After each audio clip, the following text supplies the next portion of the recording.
TVET college students have a much better chance of either getting employment or, of being self-employed, compared to a university student.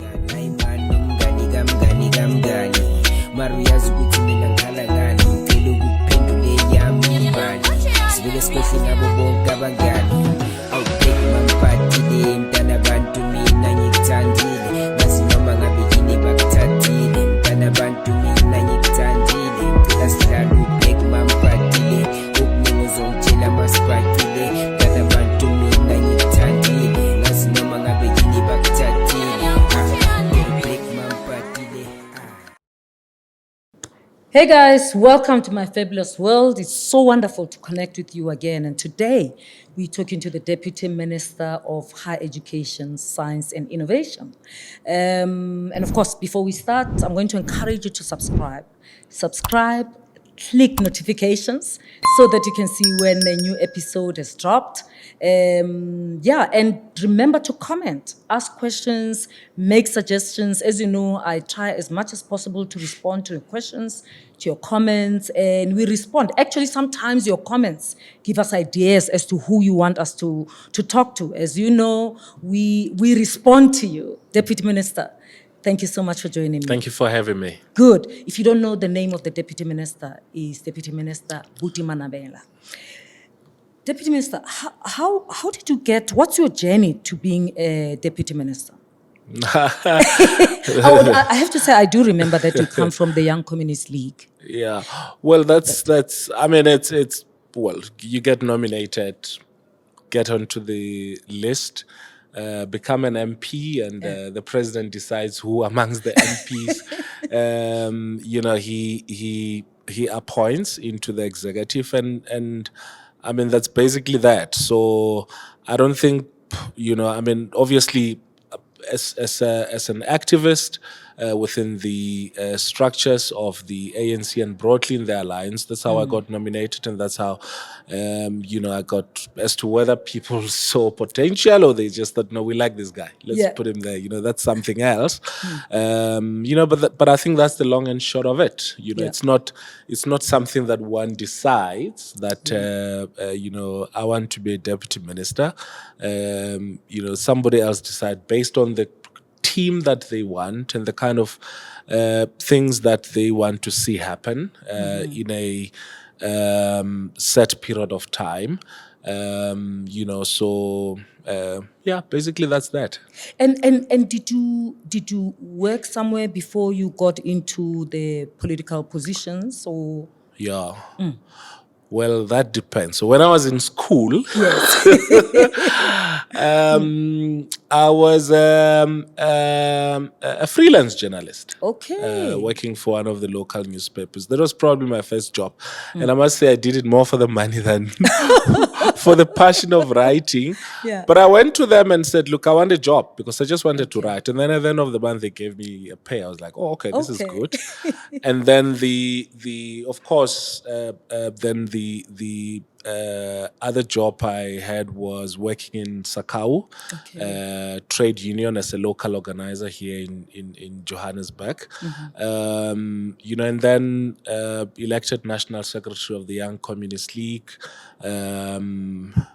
So basically, jobs outside of the parliament and the executive has basically been in the trade union movement. And as a half-baked journalist from some local newspaper in Modimolle, which was fun, by the way. So Modimolle is in Limpopo? Yes, Modimolle is in Limpopo. So you are a Limpopoan? Yep. Oh, really? Why did I think you came from KZN? I don't know. You're not the only one. Is a Limpopo name, actually. I'm not the only one. You haven't checked why. Yeah. Well, apparently as in some sections of KZN, Manamela. I didn't know that. Okay. I haven't met them. I'm yet to. I don't know if we're related, but most Manamelas migrated from some parts of Botswana into South Africa some years back. Into the north of South Africa, and then settled mostly in Limpopo. Now that you said you're from Limpopo, I realize I should have noticed this because your T's are quite pronounced. That's a Yeah, Limpopo thing, yeah, yeah. We have a To strong T. you have a strong T, Yeah, so yeah, yeah, so I noticed now. I yeah, don't know why I thought yeah. KwaZulu-Natal. But if you had a I choice, suppose now that I'm keeping my beard, it affirms the fact that the I may be KZN. from KZN. I'm not going to say anything about the beard and KZN.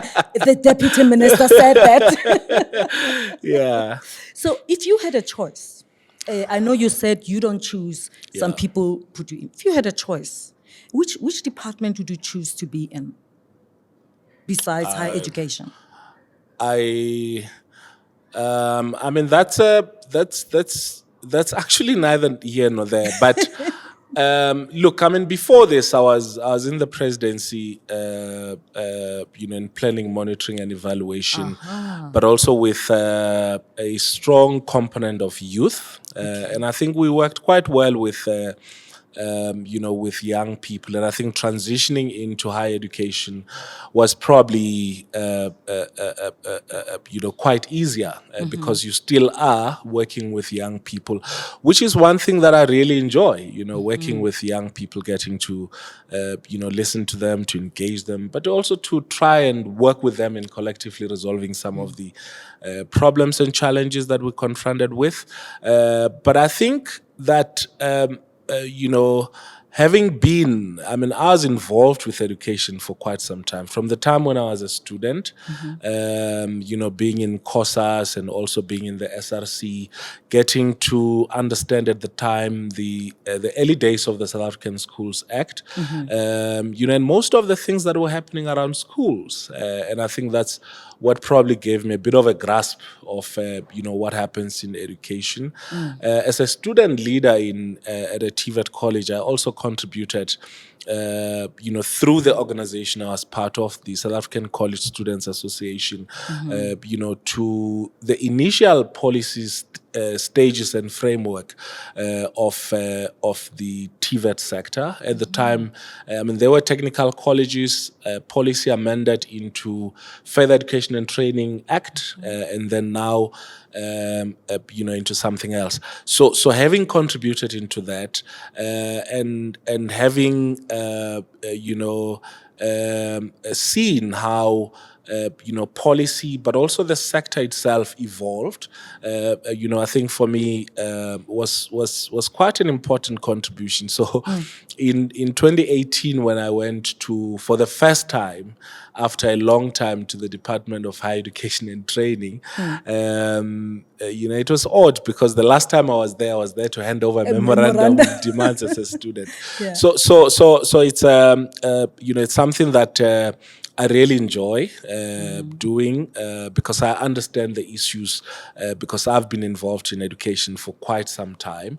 But I suppose anywhere else. I mean, my understanding of science is very basic, very rudimentary. But being or part of the portfolio, including science and innovation, meant that there are certain things I had to learn, and some of them relearn and get to understand.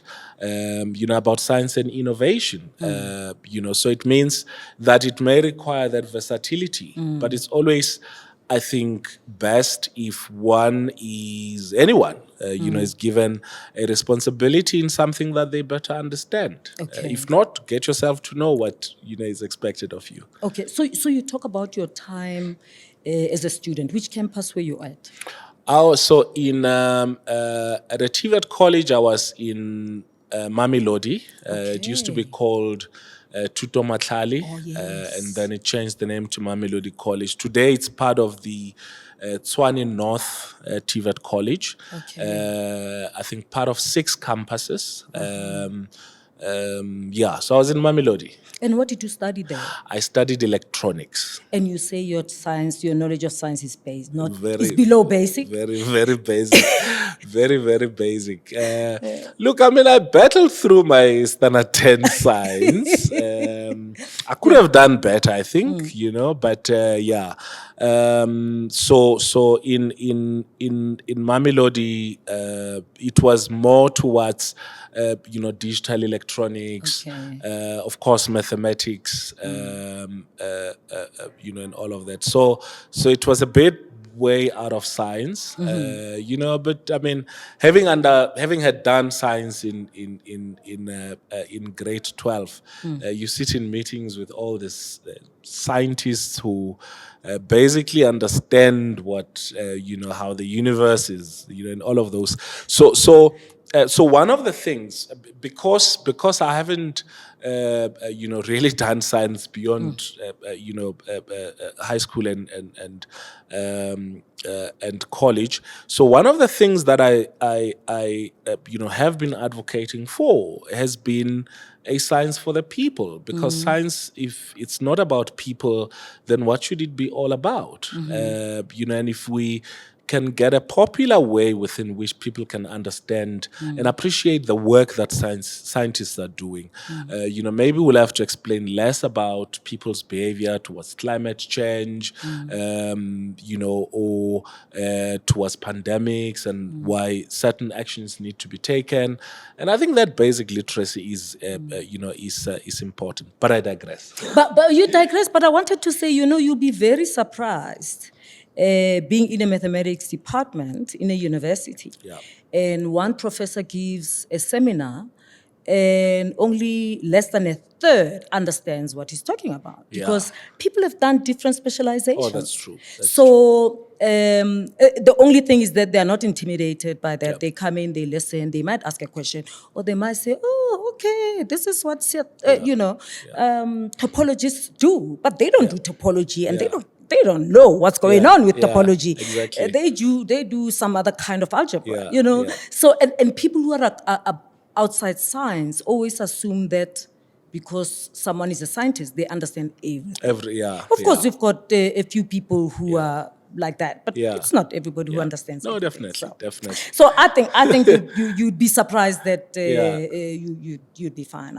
And of course, I mean, Professor Zondi from the University of Pretoria, I was having a conversation with him online one day, and he said, Khedi, one of the things that we get taught at university is arrogance. Okay. He says, of course, the university doesn't do it explicitly. They do it implicitly. But it's there. And it's sort of included in this idea that you have to argue your point. So you don't always have to agree with everybody. So it's okay to be against the grain, or and people stick to their point, and today if it's humanities, today they can argue that this table is yellow, tomorrow they can argue that it's black. And either way, they'll make a passionate argument and quote people to argue this way or that way, Okay. So I suppose that's the political science of mathematics. But he's a political scientist. Oh, okay. I didn't think we get taught arrogance. Yeah. And when he explained it, I thought, okay, you can't just give in. You've got to explain where your view comes from, and that's okay. Exactly. And I mean, I suppose also it helps with the process of knowledge production. If someone was to stand there and say, look, the earth is flat. Imagine where we would be if it was just accepted as a matter of fact. Exactly. So and I think through firstly in people defending their positions, but also I suppose you also go back and take into consideration what people were saying in criticism of your views, and it helped to shape you. And I think one of the biggest quality that you get from people who come out of student activism and student leadership is because at that level gloves are taken off. So you can't afford to have a soft skin, and I think it helps even later in life, in whatever role that people play in society. It helps you to also be tolerant and also be able to accept that you will not always be right. So maybe universities do that. Maybe that helps, maybe it doesn't. But I think we're here because of the role that universities have played Yes. in helping us produce and reproduce society. Absolutely. And any memorable moments, your most enjoyable moments so far, if you look back since you came into this department? Yeah, well, there's been quite many, I think, for the last 4 years or so. We started this term in the backdrop of the Fees Must Fall movement. A lot of work had been done, in engaging with the students, in reaching some agreement, which I think were profound. The Fees Must Fall movement, I think, taught us or reminded us of the adage, a lot. Weeks can happen in a period of years, or years can actually be compressed into a few weeks. For years, the student movement has been advocating for some of the issues that the Fees Must Fall generation, were advocating for. And I think that for that generation to help, basically pour fuel into what an idea that has always been there. You can think about, when the student movement was, more around the Black consciousness movement in the 70s to date. Those issues that those students were raised, I think for me were fundamental, and I think coming into the department, having to begin to roll out some of those agreements, which were reached between students, universities, and government, was quite an important moment. Fee-free higher education. There was a lot of policy confusion, and there was also, I think, uncertainty about whether is this sustainable. Should we go ahead with it? Should we not? And I think through the leadership that we had at the time, both in the sector and in the country, we managed to move on, and overcome that transition, not with ease, but I think quite successfully. I mean, if you think about it, today, we're spending about 49 billion on student funding. Higher education is, I think, probably the third largest expenditure in the national fiscus, and I think for me that's something that cannot be replicated in the near future in the country, where we took a decision that we're going to expand access, we're going to make it affordable, and we're going to ensure that we invest into the human resource development of this country. Of course, yes, pressure from the student, but any other government could have chosen not to listen. Yeah. And I think that the fact that our government has listened, and we have that, I think for me that's quite memorable. But the struggle for fee-free higher education is not over. Oh, well, of course, yes. There still remains challenges, and some of the challenges are because of, progress. You have, a national financial aid student scheme which was responsible for just under 100,000 students. And in a few years' time, you're expecting them to administer more than 1 million students in their system. At university, at a TVET college, there will be, challenges in that regard.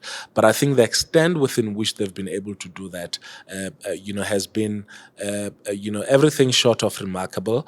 And I think they're working hard to make sure that some of those challenges are being resolved. So that's one of the, hiccups. But the other hiccup is, the missing middle. It's an issue that has been a priority. Policies before cabinet, and I think our minister has been doing great in advocating for that. And we hope that as soon as possible, we should be able to cover students in the missing middle. A third challenge is the fact that we have dedicated all resources to undergrad. And so some of the students who graduate and want to pursue education further at postgrad do not have sufficient funding. So you only have the research fund, you have some international scholarships, you have some universities giving grants, and some, some of the CETAs also giving grants, but I think that, sooner, through collaboration by, I think, most of the government department, we should be able to get resources, to fund, especially in terms of postgraduate. One of the other big challenges, and I know that's what we're going to be talking about, is the fact that we have, students at TVET colleges,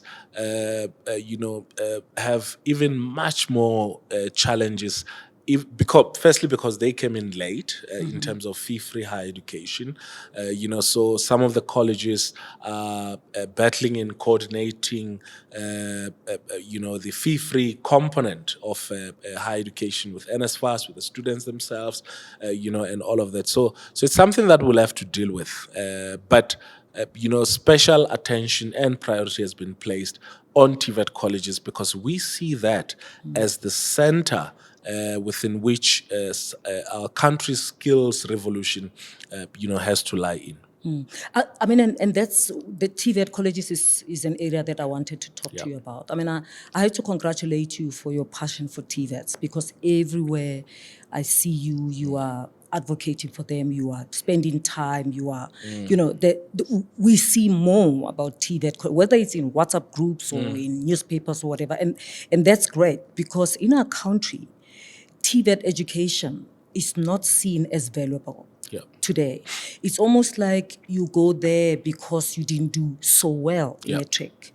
And I think there's got to be something that's done because, as you say, we need those skills. Exactly. It costs me much more to get a plumber today than it did 30 years ago. And oftentimes, the plumber is not South African because South Africans think that that's a job for not so smart people. What's the plan in terms of showing the value of TVETs? Look, firstly, and I'll come to that. Well, in the past, many students used to go to TVET colleges because they didn't have anywhere else to go. But yesterday, for instance, I was in Mpumalanga talking to grade 10, 11, and 12 students. And the excitement that they have around possibly going to a TVET college was amazing. And this is work that the TVET college itself, in this case, Bande, has been doing with specific school in their surrounding as feeder schools to expose them to what happens at a TVET college. Historically, we have privileged universities more than TVET colleges. If you look at the money that goes to universities compared to that goes to TVET colleges, it's you can't even compare that. And even though for the last 10, 15 years a lot has been done. I mean, 15 years ago we had just above 100,000 students going to TVET colleges. About 2-3 years ago, that number has hit to about 735,000 students. Of course, it has declined a bit, and it's something that we're working on. The kind of infrastructure that has been built in TVET colleges. We have colleges that now specializes in mechatronics, colleges that specializes in drone technology. They're training drone pilots in 3D printing. We have colleges that graduates students into an incubation where they're going to run their own businesses before they are let into their communities. I was at Goldfield College. They have, a state-of-the-art center for 4IR, specifically focusing on cybersecurity. And then when you go to Falls Bay College, their welding workshop, they don't use the solder and the welding, the physical stuff. They use VR, virtual reality, to train their students, in welding or in plumbing, which is what you spoke about. Now, when when I was in high school, what was pumped into my head in television, in magazines, and everywhere else is that a successful gentleman has to wear a suit, a tie, and have a big corner office. And for you to do that, you have to be, a lawyer. So colonial. Exactly. So you have to be a lawyer, or you have to work in the financial market. And there was a big boom, of people being trained in BCom and in commercial studies and all of that, because that was seen as the thing to be. And TVET colleges were more regarded as for those who don't think, we'll put them in a TVET college, and people still have that perception. But you go to a TVET college, you have to be both intellectually astute, but also you have to have talent and passion to do some of the things that are being done in TVET colleges. So we have changed the face of TVET colleges over the last 10, 15 years. If you walk into, most of our TVET colleges, they have state-of-the-art facilities. We getting to train, some of the facilitators or lecturers, at most towards master's level, but we also want them to understand the subject which they are teaching. TVET college students have a much better chance of either getting employment or, of being self-employed, compared to a university student. And that's got nothing to do with the quality of either of the two. It has got everything to do with the fact that, we are a labor-intensive, infrastructure-focused economy, but also some of the skills that are coming out of TVET colleges are much more practical. And I must say, plumbers earn, They do. if not more, More than teachers. more than deputy ministers. Some of the plumbers. You see, exactly. So I went to Tshwane South TVET College, their Pretoria West, Tshwane West campus. We have there the Nelson Mandela Gandhi Center of Specialization. They through that partnership, the government of India and the South African government put together money to equip that center. And so I went to speak to the students who are at the electrical workshop. Now, they are on a 3-year program. Ultimately, they'll become artisans.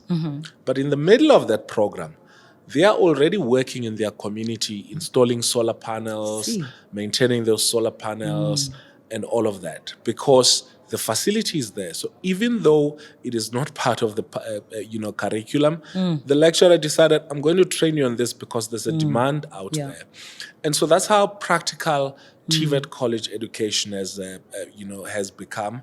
Most parents prefer that their kids go to university.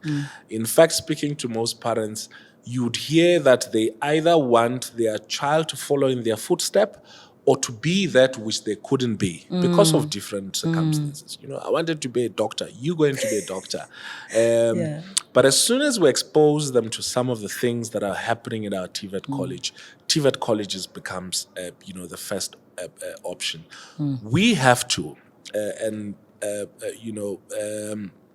it's a big challenge. The NDP has set the target of 2.5 million TVET college students by 2030. And that's how much this is a priority. But we have redirected resources to universities, to student funding, to research, and to all of that. And I think there's a big fight, especially by our minister, to make sure that there is an increase from the national fiscus in resources that will be directed in helping us expand the TVET sector if we're to meet the NDP goal. Yeah. So we really want to see, a growing quality TVET college sector that remains attractive to all students and not as a by the way. Yeah, yeah. I mean, and the other thing that's important, I mean, is exactly what you're saying. We've got to talk more about what TVET education is. But I've found, having worked in universities for more than 30 years, that there are students who come in. I mean, I've seen a student who comes in, does civil engineering, they've got distinctions, and then comes a time for them to do in-service training. Before they graduate, they have to do a certain number of weeks.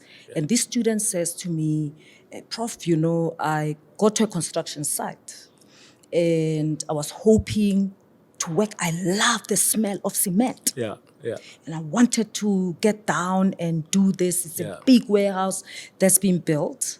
And there I was told that I've got these workers, there are people who I'm leading them. I've got to make sure what's ordered, that is the correct sand, is the correct this and that.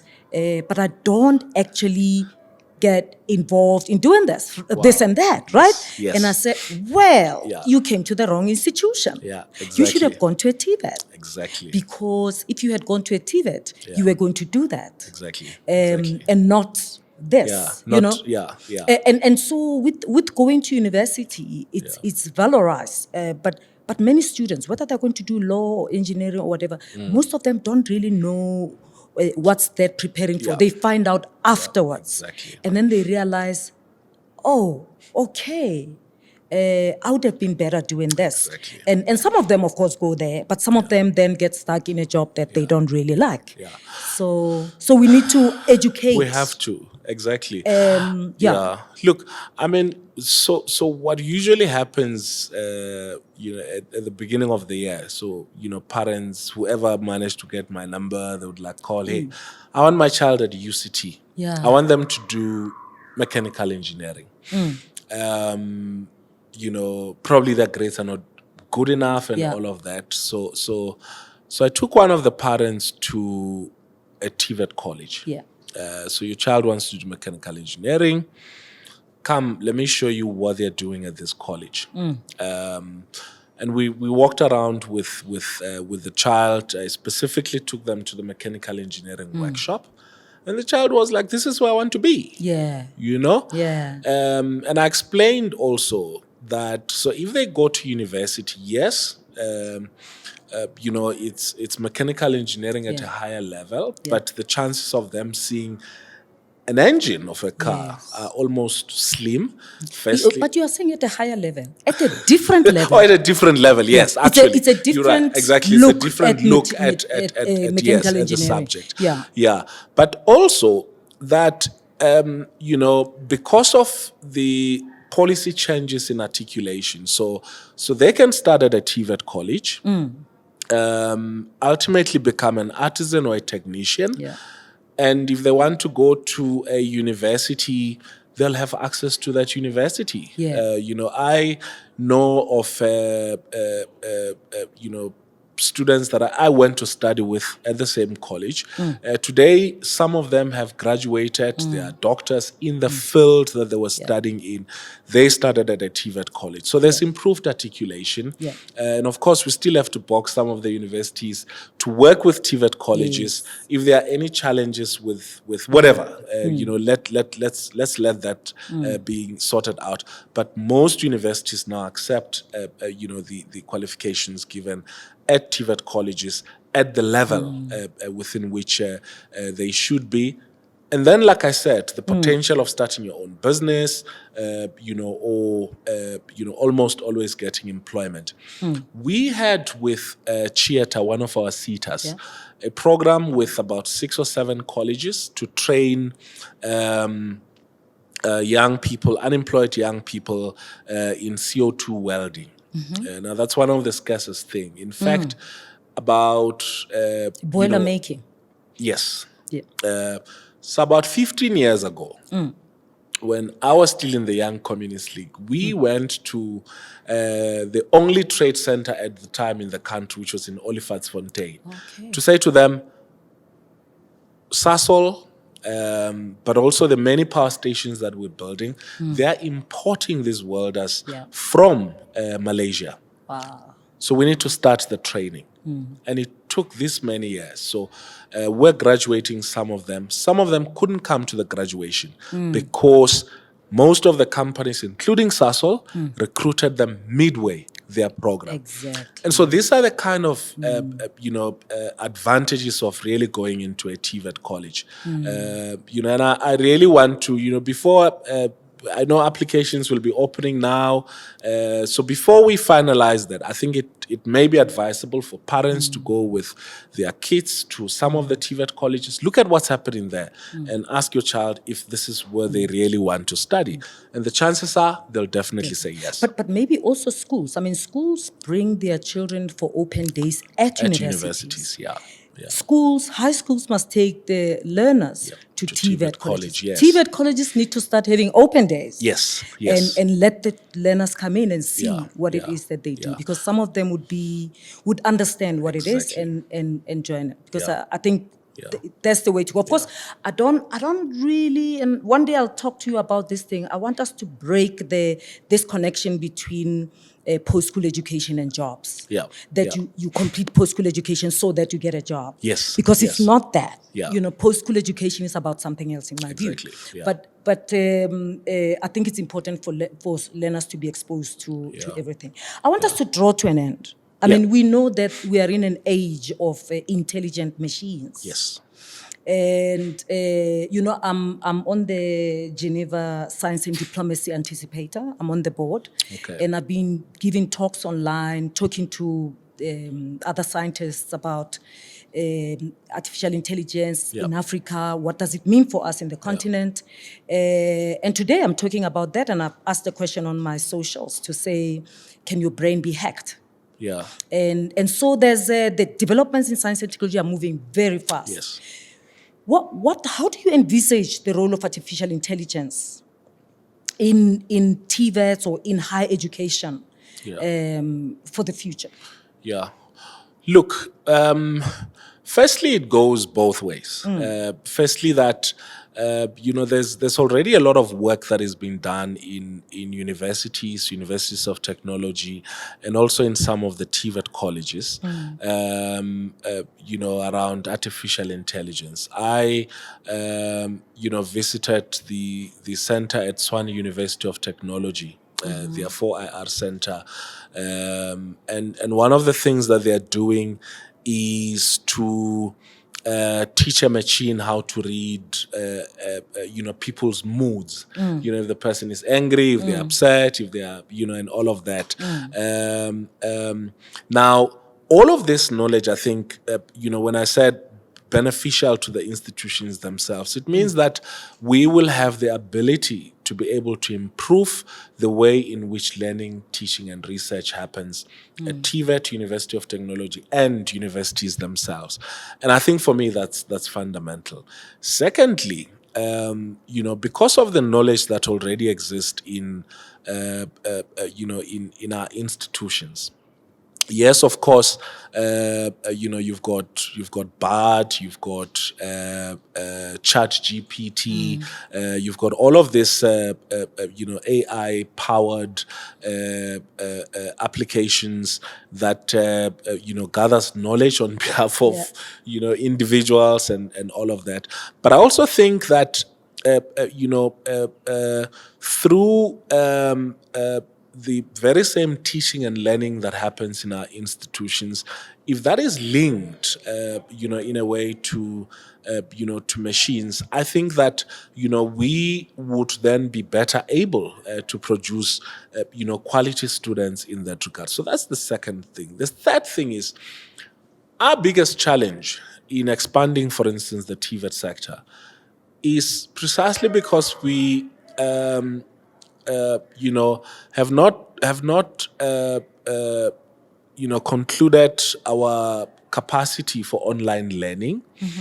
But also we do not have the money for as many bricks and mortar classrooms as we should have. And so therein comes that capability developed through artificial intelligence, and all of that, that we can be able to expand our online learning.